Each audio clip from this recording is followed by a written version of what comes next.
começar a ler um conto chamado O Último Desejo. Esse conto, O Último Desejo, ele está, eu acho que na página 170, deixa eu ver, não, página O Último Desejo. Alguém consegue me encontrar? 112, na página 112, O Último Desejo. Galera, a gente não vai polemizar. O bacana também é não entrar em polêmica. A polêmica, ela gera emoção, e a emoção, ela justamente tira o foco do pensamento. A gente vai falar daqui a pouco sobre isso. Então, alguns vão se espantar com o conto, outros vão ter um julgamento mais crítico, outros vão, é isso mesmo. Enfim, cada um vai ter uma abordagem diferente em relação a esse próprio conto, né? Então, a gente não vai polemizar, mas a gente vai servir como porta de entrada para a reflexão a respeito justamente do que é o sim e do que é o não. Tudo bem? Então, acompanha por gentileza aqui, galera. Último desejo. O jovem pediu para passar por baixo da catraca do ônibus. Tinha entre 12 e 13 anos. Não falou muito. Falou como quem tivesse o direito de não pagar. O cobrador disse não. Também não deu satisfação. Virou em seguida a cara em direção à estrada. O motorista distraído mudava as marchas porque sem trânsito. Era tarde da noite, pouco mais da meia-noite. Havia muitos lugares vazios. O motorista era jovem, pouco mais de 30 anos. Trabalhava há 3 anos na mesma linha, no mesmo horário. O cobrador estava cobrindo férias a 14 horas em Linhas. A hora extra era bem-vinda. Tinha 2 filhos. Não vai deixar eu passar por baixo? O cobrador fingiu não ouvir o tom da ameaça. Entre 12 ou 13 anos, um jovem estudante universitário pensou em emprestar seu bilhete. Estou indo para o velório do meu pai, que foi assassinado ontem pela polícia em Parelheiros. O cobrador, fingindo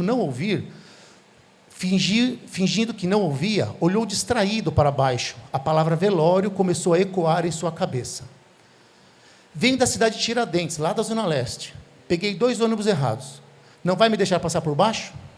O cobrador olhou para o relógio. Palavra é palavra, e palavra de homem não volta atrás. Lá na direção, ainda distraído, o motorista pensava na última viagem do turno, na Avenida Teotônio Vilela. Não vai me deixar passar por baixo? O cobrador ignorava. Então, ele tirou de dentro do casaco um revólver. Apontou para a cabeça. Os poucos que viram a cena gelaram. Na frente, o motorista ainda distraído. O cobrador sentiu medo, iria morrer, não queria morrer. Não vai me deixar, não vai deixar? E engatilhou o revólver. O cobrador pega seu cartão de ônibus, libera a catraca. Eu quero passar por baixo. E antes do cobrador responder, lá do fundo, um tiro silencioso acerta a testa do garoto, que cai sangrando morto. A bala passa pelo vidro do motorista, que não percebe de imediato, e continua seu trabalho, distraído do mundo lá atrás. E, depois, por fim, a polícia científica, sabendo da história, tirou o corpo do menino por baixo da catraca, um simbólico e último desejo. Então, você percebe que, assim... a Luciana está aí, não?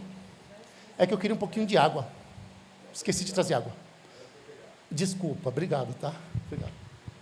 Então, a gente não vai polemizar, porque eu já vi comentários assim, que delícia esse final. Eu já vi comentários assim, nossa, que final delicioso. A pessoa, ela tem um tipo de espírito que leva a ter esse tipo de prazer sádico, no meu ponto de vista. E há pessoas que se desmontam completamente. Nossa, que final trágico. Nós, como educadores, sempre devemos, isso é um ponto de vista meu como educador, colocar um ponto de interrogação e não um julgamento. Novamente, todo julgamento implica emoção. Você julgou, você está envolvido por uma determinada emoção. Julgou positivamente alguém? Emoção positiva. Julgou negativamente alguém? Emoção negativa. Então, o que acontece? Se você não estiver no intuito de envolver-se emocionalmente, deixa um pouco de lado o julgamento. esse tipo de texto aqui, para educadores, do meu ponto de vista, não é para falar o que é o certo e o que é o errado, mas propor para os alunos, aí sim, eles reverem o próprio emocional deles. Ficou claro para vocês a ideia? Tudo bem? Alguma dúvida até agora? Não, né? Muito bem, então o texto está escrito, a gente leu esse texto, e agora a gente tem algumas reflexões básicas sobre esse texto, que é esse conceito maravilhoso do não dito. O não dito. Alguém, assim, poderia propor uma das definições desse conceito de não dito? Podem falar à vontade, tá? Assim, claro que a palavra está comigo, né? Mas alguém tem alguma ideia do que é o não dito? Pode propor?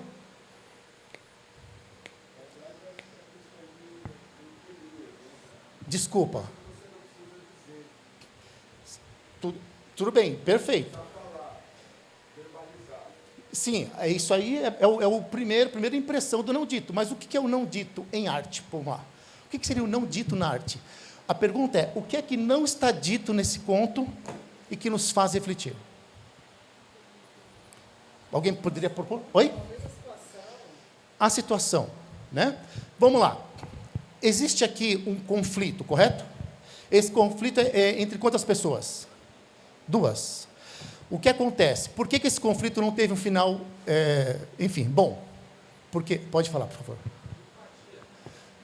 Empatia, né? Tipo, a empatia é quando você consegue ver a dor do outro, né? Quando você consegue ver o emocional do outro, não necessariamente a dor, mas pode ser a felicidade e tudo.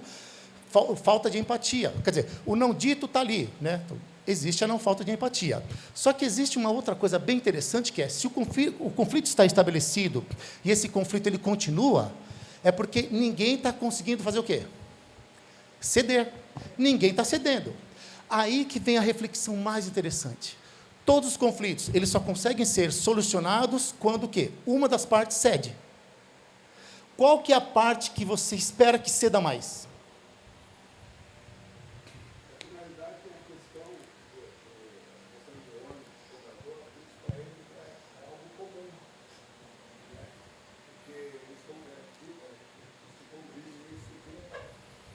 Sim, tá. Perfeito. Então ele está lá meio que alienado naquela função. Perfeito. Sim. Essa é uma leitura. Agora, a outra reflexão é, quando num conflito, o conflito se dissolve através do quê? Das partes, correto? Não, as partes têm que ceder. A pergunta é, quem é que cede para o conflito ser dissolvido ou parar o conflito? É o contrário. É, sempre. Se o que tem mais poder aprender a não ceder... Porque nesse conflito, quem tem mais poder é a área. Não, mas no primeiro... Porque você surgiu, o poder está na área. Sim, aí depois você inverteu a lógica de poder. Perfeito. A arma, ela criou um mecanismo... Ó, eu inverti... Isso, aí inverteu a lógica de poder. Perfeito, tanto que depois que houve essa intimidação, que aí, olha só que interessante o que é você entrar na arte. A arte, ela vai proporcionando isso, porque a partir do momento que você trouxe, na hora que apresentou a arma, inverteu a lógica de poder, quem começou a dar as regras era quem? Não, a criança. Depois que ele apontou a arma, quem começou a dar as regras era a criança. Ou seja, eu quero passar por baixo. Quem manda agora sou eu. E o cobrador foi lá, liberou a catraca, tudo. Aliás, ele poderia ter feito isso no início. Entrou, então, pode, meu jovem, passa aí.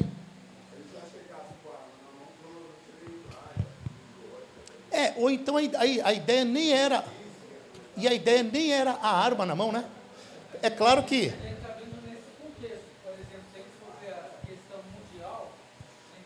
Boa. Por favor. As terras da Palestina. Mas quem tinha o poder? Da área. Isso, quem tem o poder efetivo. Então, o conflito entre Rússia e Ucrânia.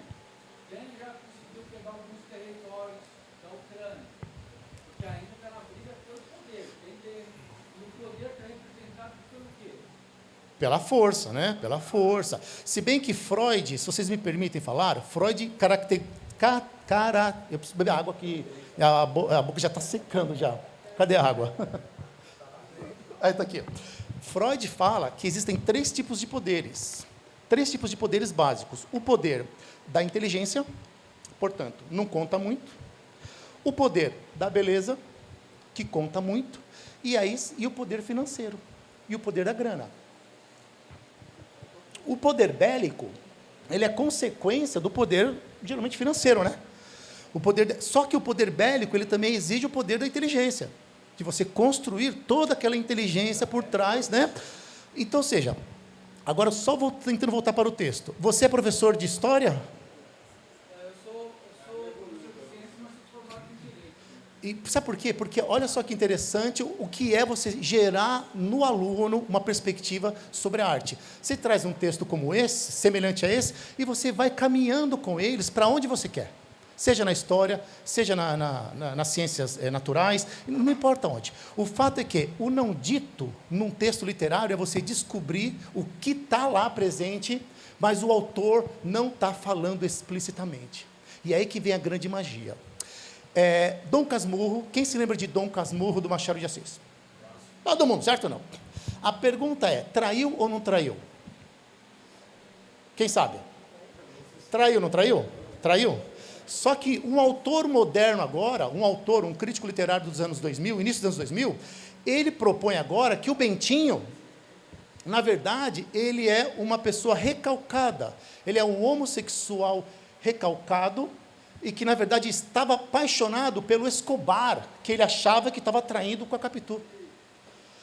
Mas a questão e tem toda a lógica. Quando você começa a ler através dessa perspectiva, você fala, meu Deus, a dimensão do poder de um grande escritor como Machado de Assis. E provavelmente, daqui tantos anos, eles vão descobrir coisas que não estão ditas no texto, mas que estão dando força ao texto. Porque falar o que se sente, você é adolescente. É um desabafo. Agora, você falar o que o leitor, enfim, a arte vai deixar escondidinha para gerações, é o que faz a arte ter poder e ter força.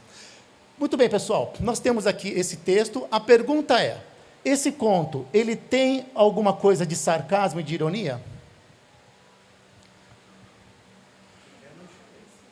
Quem enxergou o sarcasmo e a ironia lá no conto? As últimas linhas. A polícia científica, sabendo que o menino queria passar por baixo, vamos tirar ele por baixo. Tira esse moleque por baixo aí, esse valentão que dá uma de folgado. Agora você vai lá para o inferno. Eu estou colocando essas palavras pesadas para você perceber o que está escondido lá. A ironia está lá. E não é ironia. Qual que é a diferença entre ironia e sarcasmo? A ironia é você insinuar o contrário do que você está dizendo. O professor aqui ele tem 1,80 m, bonitão, olhos azuis e tal. Agora, o sarcasmo é você justamente fazer essa mesma coisa, mas no intuito de destruir emocionalmente aquela pessoa. O sarcasmo é falar assim, é isso.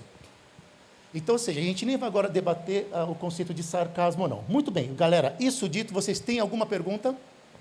Não? Depois dê uma lidinha. Vamos lá. Esse, para mim, é o melhor poeta do Brasil, do meu ponto de vista bem pessoal, o Manuel Bandeira. Temos esse verso aqui, esses 4 versos. Andorinha, é um poema. Andorinha lá fora está dizendo, passei o dia à toa. Andorinha, andorinha, minha cantiga é mais triste, passei a vida à toa. Eu só queria um elemento do não dito aqui. Só um elemento do não dito.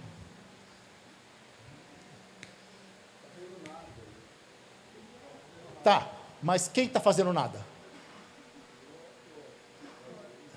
Não. Entendeu? Mas você entendeu.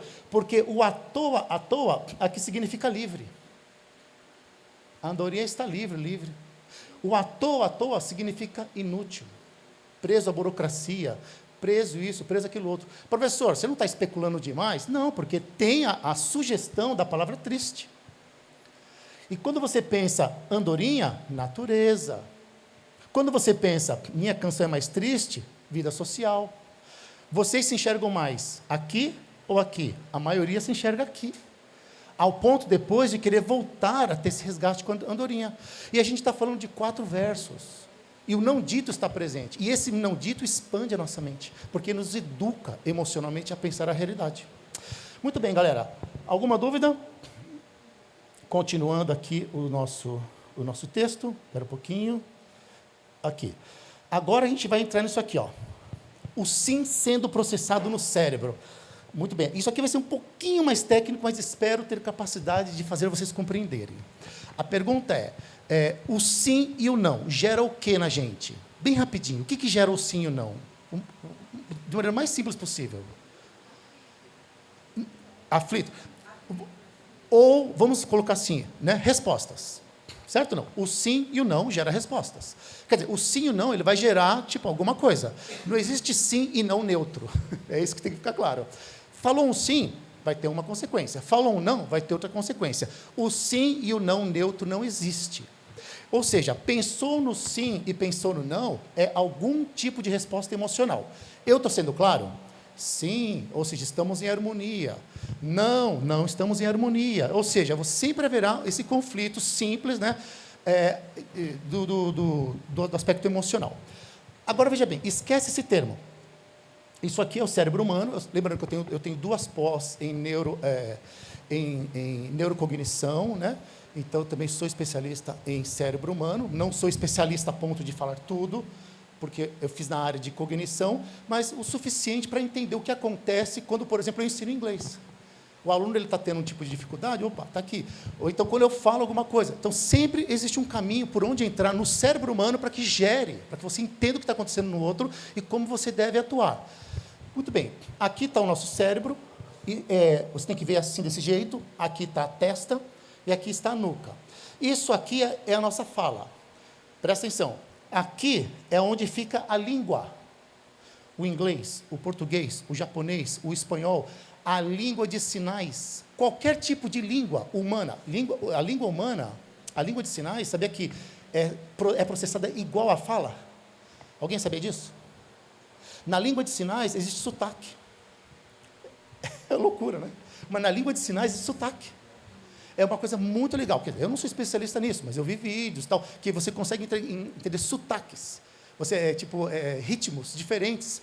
Então, aqui vai estar todo tipo de idioma. Se uma pessoa tiver um problema aqui, um derrame aqui, o que acontece? A pessoa ela não fala. Ela fica... Quem já conheceu alguém que, na hora de falar, depois de um derrame, um acidente, água. E ela consegue falar essa água depois de 1, 2, 3 anos de fonoaudiologia, porque o que ela está recuperando aqui são os neurônios perdidos. Ela não está recuperando o movimento labial. Ela está recuperando neurônios perdidos, que é o quê? Por causa da fala. Muito bem. Quando a gente ouve o sim, o não, vem para cá, correto? Tudo bem até aí? Agora, veja bem, essa partinha aqui, essa partinha aqui é o sentido.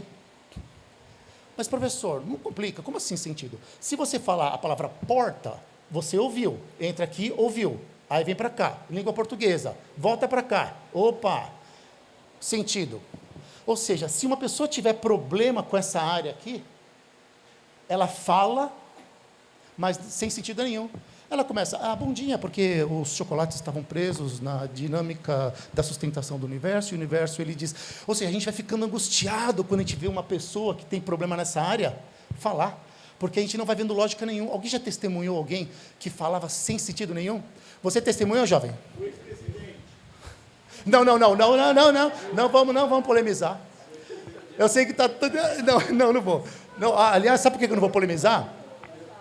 Veja bem, eu tenho minha posição, tá? Eu sou professor, igual vocês, né? A luta, companheiros, tudo, mas eu não vou polemizar, tudo bem? Mas eu entendi você, tá? Mas, alguém já viu alguma pessoa que teve seriamente esse problema? Seriamente, a pessoa teve um derrame. Um pai, teve um derrame, e a pessoa começa a falar sem sentido nenhum, e você vai ficando angustiado. Agora, se você tem conhecimento técnico, não te angustia mais, porque você sabe a causa. A minha filha é escritora, maravilhosa, diga-se de passagem, né? Ela foi diagnosticada há 3 semanas, com autismo. 23 anos de idade, autismo. Mas foi maravilhoso, porque assim, ela batia a cabeça na parede, ela fazia um monte de coisa, e passou na USP agora. Né? Quer dizer, então, ou seja, O autismo não impediu o lado cognitivo, que a gente vai falar daqui a pouco onde que está. Mas, assim, é bem interessante como revelou para ela muitas coisas. E para mim também. Quer dizer, todo tipo de coisa que eu fiz, bater nela, xingar, tipo, me justificou. Quer dizer, eu não tenho mais nenhum tipo de dor de consciência. Ou seja, você deixa de ter dor de consciência, deixa de se preocupar, deixa de se estressar quando você sabe o que está acontecendo, de modo que você elimina a sua culpa daquilo. Pois bem, voltando, sentido. Perdão, língua, português, inglês, japonês. Sentido, ok? Muito bem, só que o sentido é suficiente? Não. Quando a gente cheirou ironia, lá na... vamos tirar ele... ele é isso que ele queria? Então vamos tirar ele por baixo da catraca. Esse projeto de bandido. Vamos tirar ele. Né? Até imagina a cena, os caras vamos tirar esse projeto de bandido por baixo da catraca. Né? Tiraram. Ou seja, por que a gente enxerga sarcasmo aí? Por causa do sentido? Posso falar por quê ou não? Por causa dessa outra área aqui. Essa área aqui é onde processa metáfora, é onde processa ironia, é onde processa o sarcasmo, é onde processa um aspecto superior da linguagem. Sabe o não dito, que a gente está discutindo agora aqui? Está aqui, ó. Quando uma pessoa fala sim, querendo dizer não, sim, só que ela quer dizer não, eu processo aqui. Não, mas eu quero dizer sim, eu processo aqui. Ou seja, é bem interessante pensar nessas áreas, né? Daqui, ó. Nós temos a área de Broca, língua, né? Audição, Wernicke, sentido, e esse giro angular. Está em inglês aí porque eu copiei. Ó, aqui é o sentido mais refinado, sofisticado, elaborado. Esse texto aqui tudo foi eu que escrevi, tá bom? Não é copiado e colado, não. Aqui é o sentido mais refinado, sofisticado, elaborado, complexo, onde entendemos o não dito de um texto. Ah, professor, e uma criança? Se uma criança não consegue assimilar bem, é porque ela não tem aquela parte desenvolvida ainda. Você tem um aluno de 15 anos que não está assimilando direito a ironia, e você tem um aluno de 13 anos que consegue assimilar a ironia. Ou seja, a gente está falando de desenvolvimento cerebral. Claro, a gente não tem culpa de nada disso, mas é bacana a gente ter uma resposta razoável para as coisas, tudo bem? Aí ele coloca, aliás, as metáforas são entendidas naquela parte. Nessa região do cérebro, processamos a ironia e o sarcasmo. Né? E depois, por fim, a polícia científica, sabendo da história, tirou o corpo do menino por baixo da catraca. Ou seja, aonde foi processado esse entendimento, galera? Foi processado aqui. É por isso que é difícil. A gente faz uma pergunta, é difícil chegar aqui. A gente tem que primeiro ouvir em língua portuguesa, assimilar e depois vem para cá. Só que isso aqui é um exercício. Galera, já está terminando, tá? Muito bem. Para terminar, né? O que é isso aqui, galera? Pronto. Pois não. Só um relato que aconteceu ontem, que eu fui professor especialista, trabalho com projetos especiais. Poxa. E ontem nós fazendo atendimento com os alunos, e tem alguns outros alunos que frequentam a minha sala, né? Pedindo algumas atividades, enfim, eu faço esse acompanhamento. E aí, quando esses alunos chegaram dentro da sala, para fazer atendimento com esse aluno específico,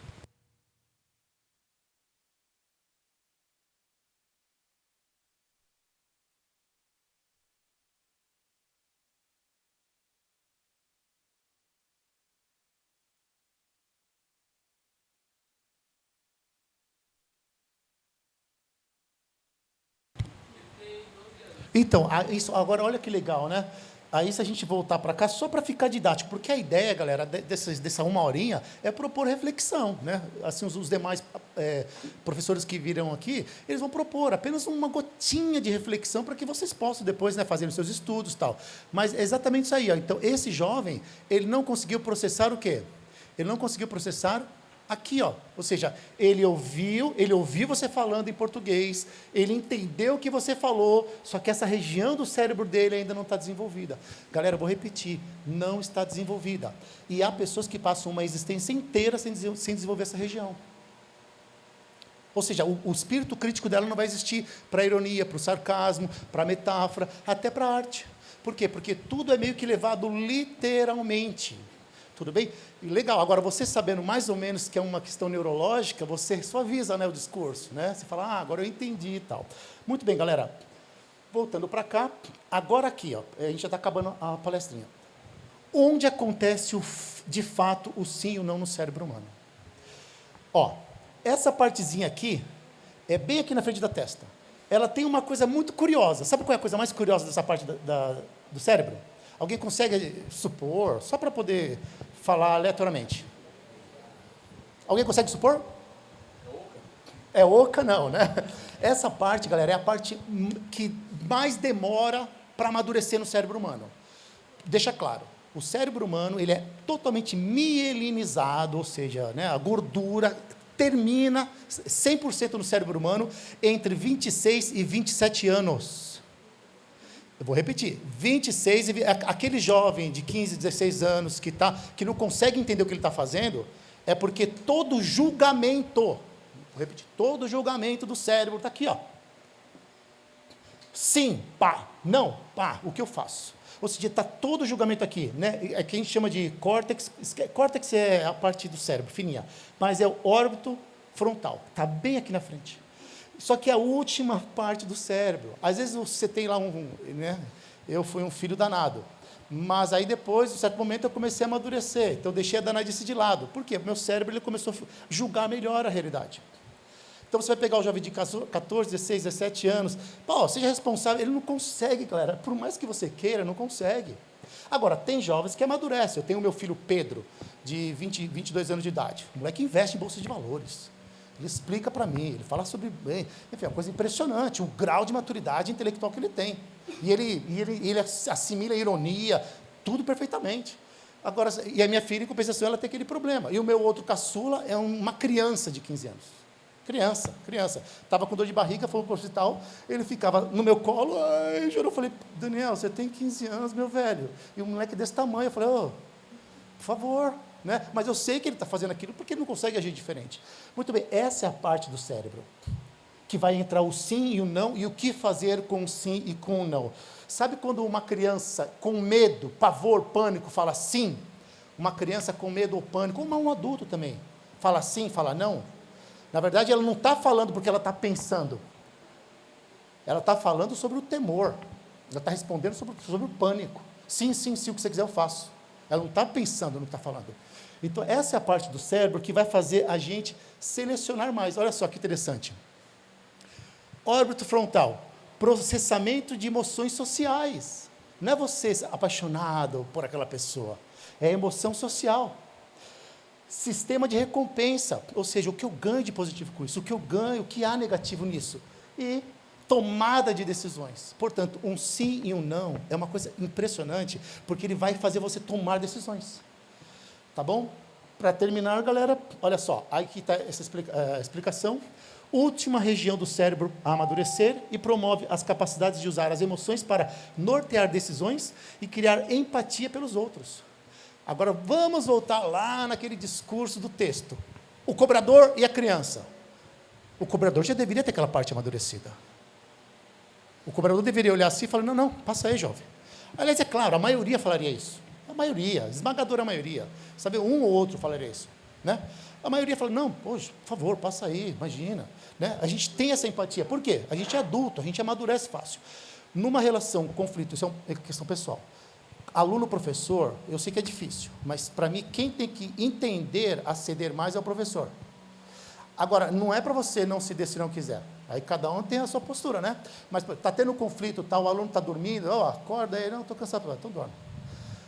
Professor, está errado, e a sua autoridade? Não, a autoridade está no conhecimento, a autoridade está naqueles que estão, de maneira madura, atento à aula.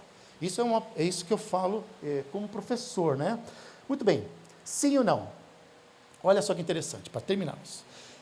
As palavras não e sim são envolvidas no condicionamento para proibir ou encorajar o comportamento.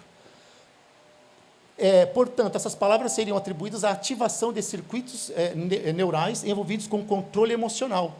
Quanto mais não você ouve na sua vida, mais você oprime as suas decisões.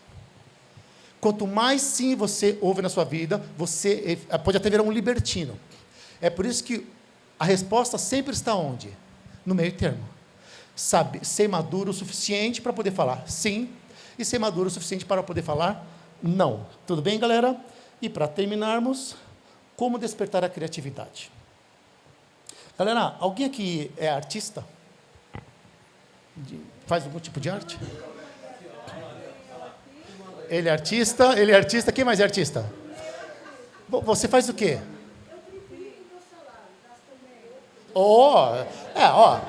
Então você é uma planejadora, né? Você é uma planejadora. Pessoal, além da mágica, ela é uma que é mágica, né? Magicista. Então vocês já conhecem, né? É brincadeira. Muito bem. Mas alguém aqui faz algum tipo de arte? Sim. Você faz o quê? É violão e canto. Galera, agora se você perguntar para ela,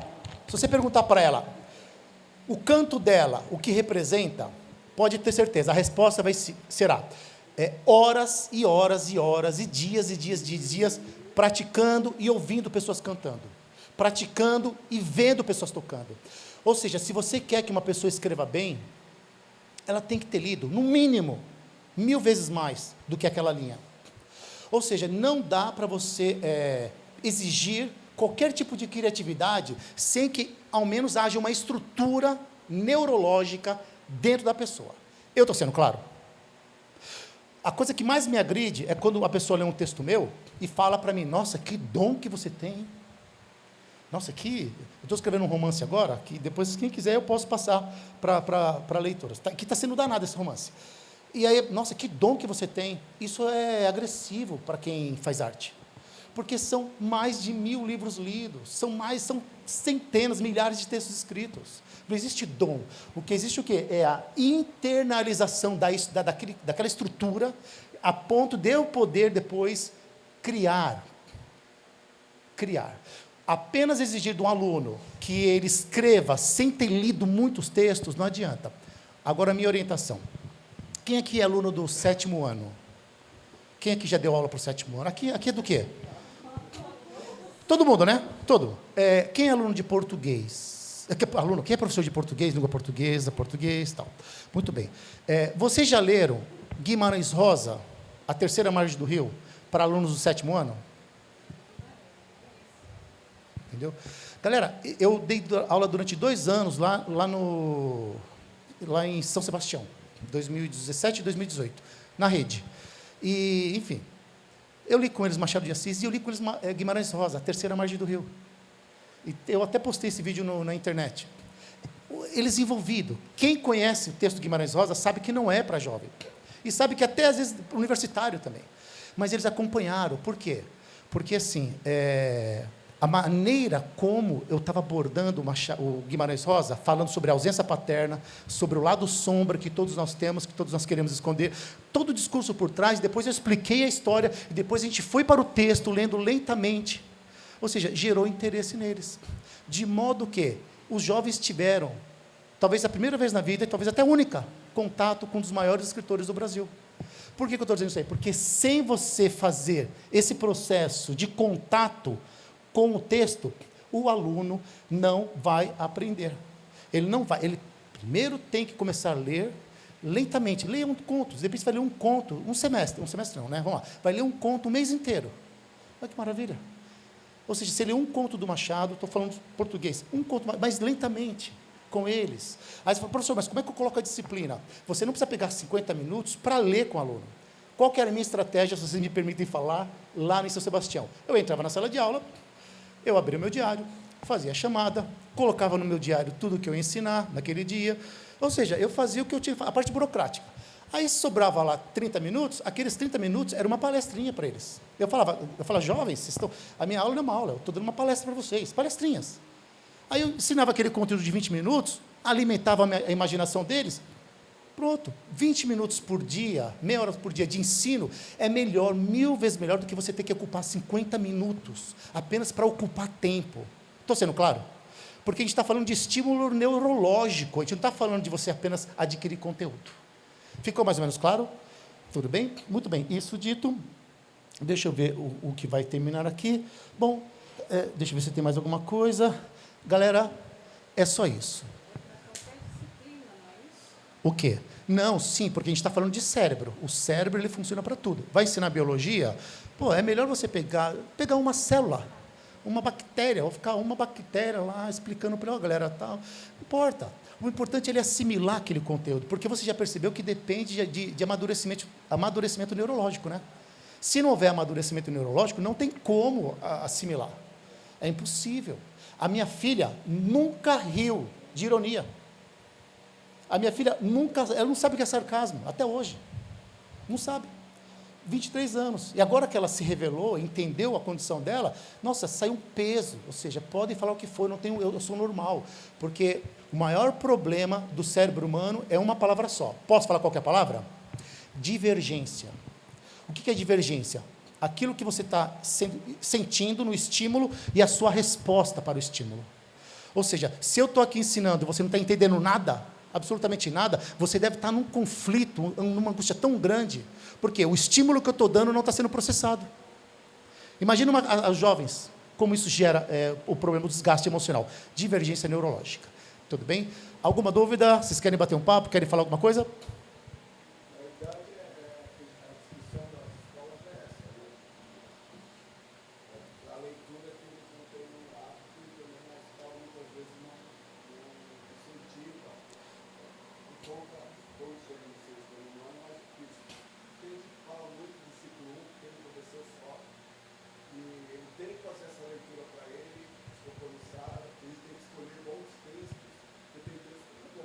Uhum.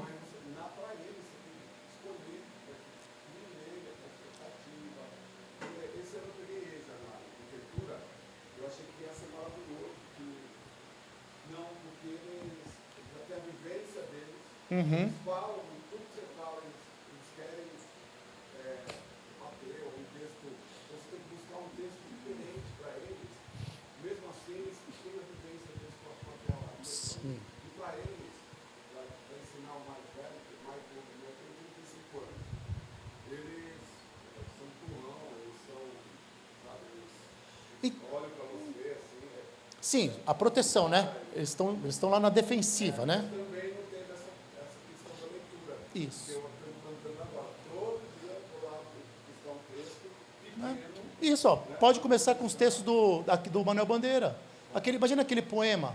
Você abrir para a turma, uma aula inteira, só com aquele poema. Quem se sente andorinha aqui? Quem se sente... Ou seja, às vezes, porque o importante é o estímulo. Chega uma hora que, neurologicamente, a gente fala, eu preciso de estímulo positivo. Eu preciso entender o que está acontecendo para que o meu cérebro possa responder. Eu acho que é basicamente essa a essência de todas as disciplinas, tá? Todas as disciplinas, não apenas em uma única disciplina. Galera, alguém tem mais alguma observação para poder ser feito? Nenhuma? Então, eu vou dar por encerrado. Antes disso, eu vou estar vendendo esse livro aqui por R$20, simbólico. Eu gastei muito mais para adquirir cada um dele, tá bom?